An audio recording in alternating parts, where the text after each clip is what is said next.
Karena sebuah penyakit menular, anak-anak di negeri ini mengembangkan sebuah kelainan khusus yang membuat mereka berbahaya.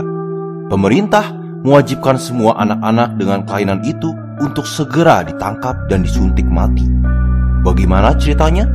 Inilah alur cerita The Darkest Mind.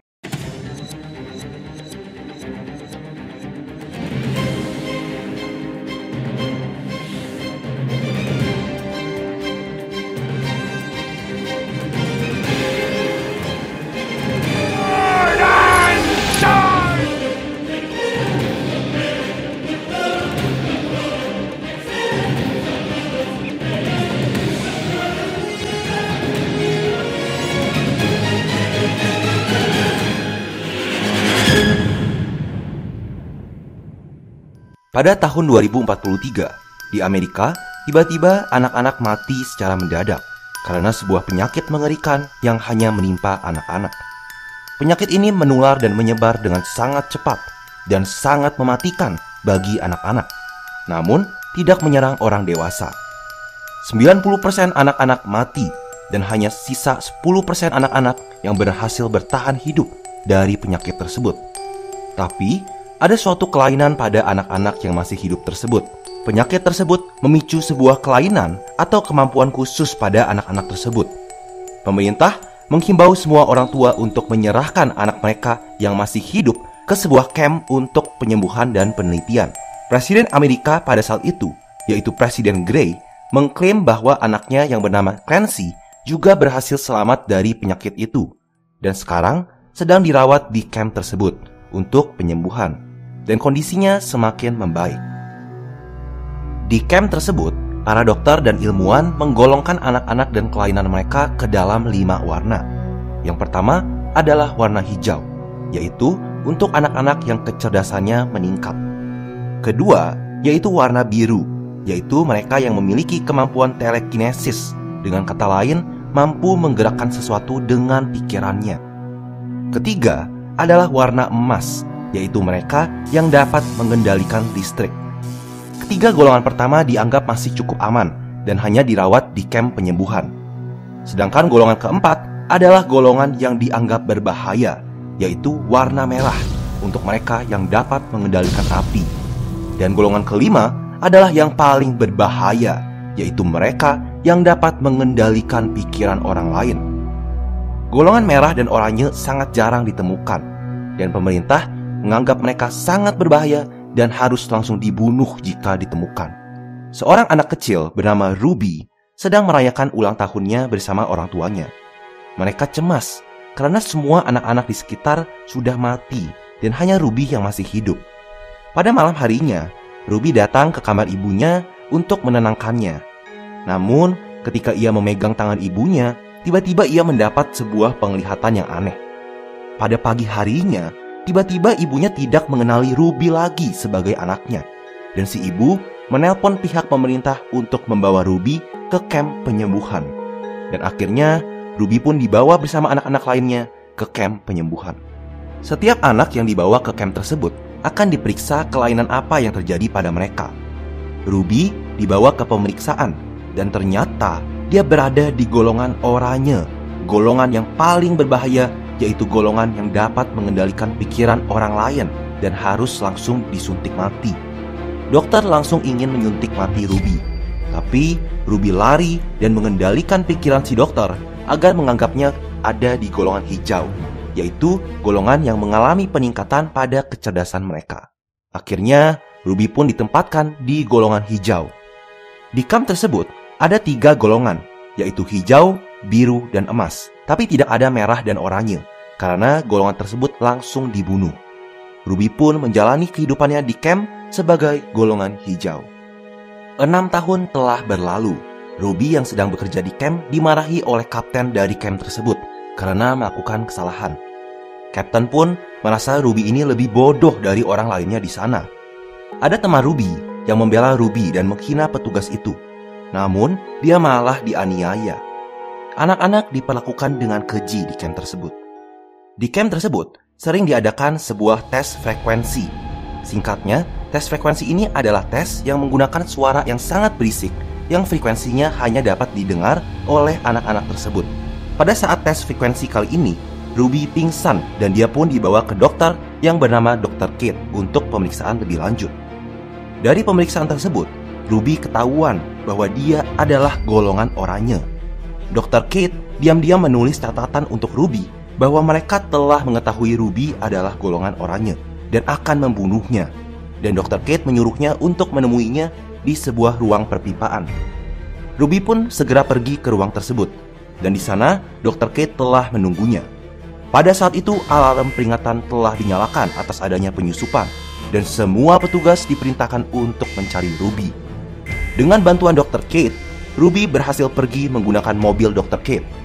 Namun, di pos pemeriksaan, Ruby hampir ketahuan. Tapi, dia menggunakan kekuatannya untuk mengendalikan pikiran si petugas agar membiarkan mereka lolos. Akhirnya, setelah 6 tahun lamanya, Ruby berhasil keluar dari camp tersebut. Di mobil, Kate memberi Ruby sebuah alat, dan Ruby dapat menekannya 3 kali jika sedang dalam bahaya untuk memberi sinyal kepada Dr. Kate. Kate mengatakan bahwa dia adalah bagian dari Liga Anak-anak yang memiliki misi untuk menyelamatkan anak-anak dari camp tersebut dan melawan pemerintah. Kate membawanya ke pom bensin untuk menemui pacarnya yang bernama Rob, yang juga ikut dalam misi penyelamatan anak-anak. Namun, ketika Ruby hampir terjatuh dan memegang tangan Rob, dia mendapat penglihatan tentang Rob yang sepertinya sedang menganiaya anak-anak. Ruby pun jadi curiga dengan motif mereka berdua. Ketika Ruby sedang ganti pakaian di sebuah toko, tiba-tiba dia melihat seorang anak kecil yang dapat mengendalikan listrik. Anak itu kabur ketika melihat Ruby, dan Ruby pun mengejar dia.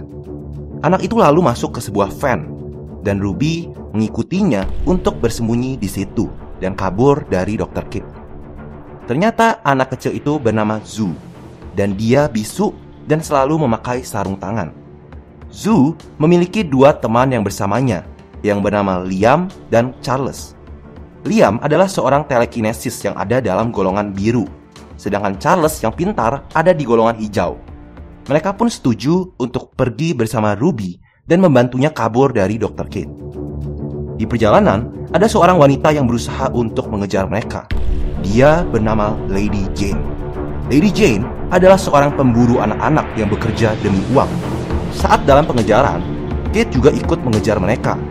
Namun, dia menggunakan kekuatan telekinesisnya untuk mengganggu mereka dengan daun-daun yang bertebaran, meretakkan jalanan, dan bahkan menjatuhkan pohon-pohon.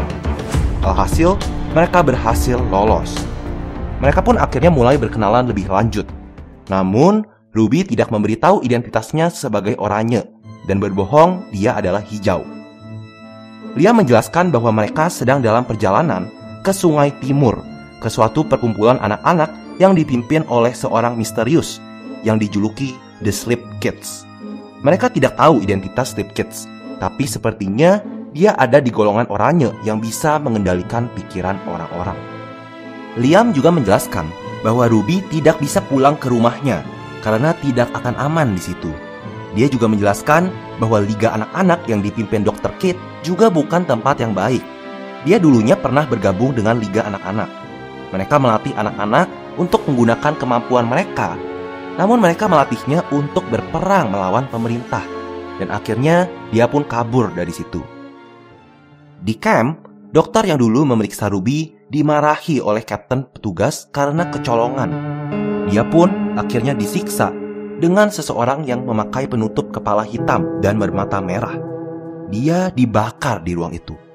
Sementara itu, Ruby dan kawan-kawan bermalam di sebuah tempat penginapan. Ruby pun mengingat masa-masa bersama orang tuanya. Namun, karena tidak bisa mengendalikan kemampuannya, dia malah menghapus ingatan orang tuanya tanpa disengaja. Sewaktu tidur, Ruby tanpa sengaja menyentuh tangan Zoo. Dia pun mendapat sebuah memori bahwa dulunya Zoo pernah ada di kamp pemerintah. Namun, akhirnya dia bersama ratusan anak lainnya memberontak dan kabur. Dan mereka dipimpin oleh Liam. Karena trauma selama di camp tersebut, Zoo akhirnya jadi bisu. Pada pagi harinya, mereka pergi ke sebuah mall yang sudah lama terlantar untuk belanja dan mengambil barang-barang di sana. Mereka sudah lama sekali tidak menikmati masa-masa seperti itu, seperti anak-anak normal pada umumnya. Namun tiba-tiba, tubuh mereka diangkat dan dikendalikan oleh sekelompok orang. Beruntung, Zu menggunakan kekuatan listriknya untuk menghentikan hal tersebut. Ternyata, mereka juga adalah sekelompok anak-anak yang punya kemampuan telekinesis. Mereka pun akhirnya bercerita tentang perkumpulan anak-anak di Sungai Timur dan sifatnya yang sangat rahasia. Namun mereka tidak bisa memberitahu lokasi persisnya ke Ruby dan kawan-kawan karena itu sangat rahasia. Namun, Ruby menggunakan kekuatannya secara diam-diam sehingga salah satu dari mereka secara tidak sadar memberi petunjuk tentang lokasinya, yaitu EDO. Pada malam harinya, si jenius Charles berusaha untuk memecahkan apa itu EDO, tapi tidak menemukan apa-apa. Setelah mengobrol dengan Ruby tentang ayahnya yang adalah seorang polisi, Charles mulai menyadari bahwa EDO mungkin adalah frekuensi radio. Dia pun menyimpulkan bahwa E adalah 5, D adalah 4, dan O melambangkan 0. Dan dia pun menggunakan angka 540 untuk frekuensi radionya. Mereka pun mendapat pesan dari frekuensi tersebut dan mendapatkan bahwa lokasinya ada di Lake Prince, Virginia. Besok harinya, mereka memberi kejutan ke Ruby dengan pergi ke rumah orang tua Ruby. Ruby pun pergi ke rumahnya untuk bertemu dengan kedua orang tuanya. Tapi ketika melihat ibunya dari jendela, Ruby sadar bahwa kedua orang tuanya tidak akan mengenalinya. Dan dia pun memutuskan untuk ikut bersama Liam dan kawan-kawan ke Lake Prince, Virginia. Ruby curhat ke Liam tentang masa lalunya, dan lama-kelamaan mereka pun jatuh cinta satu sama lain. Sewaktu mereka sedang berjalan ke mobil, mereka disergap oleh Lady Jane, si pemburu anak-anak, dan dia menggunakan frekuensi bunyi dari senapannya untuk melumpuhkan anak-anak itu. Beruntung, Ruby menggunakan kekuatannya untuk mengendalikan pikiran Lady Jane, dan mereka berhasil lolos. Mereka pun sangat terkejut. Ternyata selama ini Ruby adalah oranye. Ternyata selama ini Ruby berbohong kepada mereka karena dia sendiri tidak bangga dengan kemampuannya itu. Akhirnya mereka pun melanjutkan perjalanan mereka dan sampai ke Lake Prince, Virginia. Di sana mereka bertemu dengan anak-anak lainnya. Mereka terkejut karena mereka sudah lama sekali tidak melihat anak-anak sebanyak itu. Mereka pun bertemu dengan Slipkid, dan ternyata selama ini dia adalah anak presiden yang bernama Clancy Gray. Clancy adalah seorang oranye seperti Ruby. Pada malam harinya mereka berpesta, dan Liam dan Ruby berdansa bersama. Pada pagi harinya mereka semua diberi tugas, dan Ruby diberi tugas untuk membantu Clancy. Clancy pun memberitahu Ruby bahwa dia adalah salah satu orang pertama yang selamat dari penyakit mengerikan tersebut, dan pemerintah menggunakan dirinya untuk bereksperimen untuk menciptakan obat. Namun, para dokter gagal, dan ayahnya, sang presiden, membohongi publik dengan mengatakan bahwa mereka telah menemukan obatnya. Clancy akhirnya kabur dan membentuk perkumpulan anak-anak di mana semua anak dapat hidup dengan aman. Clancy pun akhirnya mengajari Ruby cara mengendalikan kekuatannya dan untuk mengendalikan pikiran orang lain tanpa menyentuh mereka. Ruby pun akhirnya berhasil, dan karena kesamaan mereka berdua, hubungan mereka pun semakin dekat. Ruby juga mengaku kepada Clancy bahwa pas kecil, dia tanpa sengaja menghapus dirinya dari ingatan kedua orang tuanya. Clancy meminta Ruby untuk mengajarinya cara menghilangkan ingatan seseorang. Tapi Ruby sendiri tidak tahu bagaimana caranya. Clancy meminta izin Ruby untuk mengakses memorinya untuk menemukan cara, dan siapa tahu Ruby bisa mengembalikan ingatan orang tuanya. Clancy pun mencoba mengakses pikiran Ruby dan mereka akhirnya menemukan caranya. Namun ternyata Clancy punya niat buruk terhadap Ruby. Ruby pun memukulnya dan pergi dari situ. Akhirnya Ruby dan kawan-kawan pun berniat untuk meninggalkan tempat itu. Namun ketika sedang kabur, mereka disergap oleh pasukan dari camp. Liam berusaha melawan, namun tiba-tiba dia tidak sadar diri. Ternyata Clancy yang membuatnya tidak sadar. Selama ini Clancy ternyata adalah dalang dari semua itu. Clancy telah menghubungi kapten dari camp tersebut untuk menangkap semua anak-anak itu. Ternyata selama ini Clancy telah mempengaruhi ayahnya sang presiden dan mengambil alih pasukannya. Dan dia ingin membuat pasukannya sendiri, yaitu pasukan anak-anak dengan kemampuan super. Kemudian, Ruby menggunakan kekuatannya untuk membuat si kapten bunuh diri. Dan Zu mengendalikan listrik untuk membuat pengecohan agar mereka bisa kabur. Tapi tiba-tiba, pasukan bersenjata tiba menggunakan helikopter untuk menangkap semua anak-anak itu. Pasukan tersebut membawa anak-anak dalam golongan merah yang bisa mengendalikan api, dan mereka membakar habis perkemahan tersebut. Pertempuran pun akhirnya terjadi. Pasukan merah berusaha untuk membakar Liam dan kawan-kawan, tapi Liam menggunakan kekuatannya untuk menangkis dan membalas. Namun tiba-tiba, Clancy datang di tengah pertempuran dan mempengaruhi pikiran semua orang di sana. Liam dan yang lainnya pun terpaksa pergi dari lokasi tersebut dan meninggalkan Ruby di situ karena hanya Ruby yang dapat menghadapi Clancy. Ruby menggunakan kekuatannya untuk membuat pasukannya sendiri, namun Clancy membuat mereka bunuh diri mereka sendiri. Clancy pun membujuk Ruby untuk bergabung dengannya untuk menguasai negara itu, dan dia berusaha untuk menghapus ingatan Ruby agar dia dapat berpihak kepadanya. Namun Ruby menggunakan kekuatannya untuk mengendalikan pikiran pilot, dan helikopternya pun jatuh dan meledak. Ruby berhasil lolos dari ledakan itu dengan bantuan Charles. Namun sayangnya Charles terbakar dan kondisinya sangat parah. Terpaksa Ruby menekan alat yang diberikan Dr. Kate 3 kali untuk memanggil bantuan dari Liga Anak-anak. Pagi harinya, pasukan Liga datang untuk menjemput mereka semua. Charles langsung dibawa ke rumah sakit untuk dirawat, sedangkan Zu diadopsi oleh sebuah keluarga yang baik. Namun Liam ditangkap oleh Liga karena dia pernah berkhianat dan dinilai terlalu berbahaya untuk dibiarkan bebas. Ruby bertemu lagi dengan Kate. Ruby ingin agar Liam dibebaskan, dan sebagai gantinya, dia setuju untuk bertempur melawan pemerintah bersama Liga Anak-anak. Namun Kate yakin sekali, Liam tidak akan mau pergi karena dia terlalu peduli dengan Ruby dan tidak akan membiarkan Ruby bergabung dengan Liga. Akhirnya, Ruby pun menemui Liam. Liam mengatakan bahwa dia ingin mereka berdua agar terus bersama dan membicarakan rencana untuk mereka berdua di masa depan. Namun, Ruby dengan terpaksa menghapus ingatan tentang dirinya dalam ingatan Liam, agar Liam dapat dibebaskan dan agar dirinya dapat bergabung dan berjuang bersama Liga Anak-anak. Semua memori tentang Ruby dari awal bertemu di van, curhat bersama, dan berdansa bersama, semuanya hilang dari ingatan Liam. Tiba-tiba, Liam pun tidak ingat apapun tentang Ruby, dan Liam pun pergi dari situ. Ruby menangis melihat Liam pergi. Di akhir cerita, Ruby bergabung dan berlatih dengan Liga Anak-anak. Namun, perjuangan Ruby dan kawan-kawan masih jauh dari selesai, karena ternyata Clancy juga masih hidup.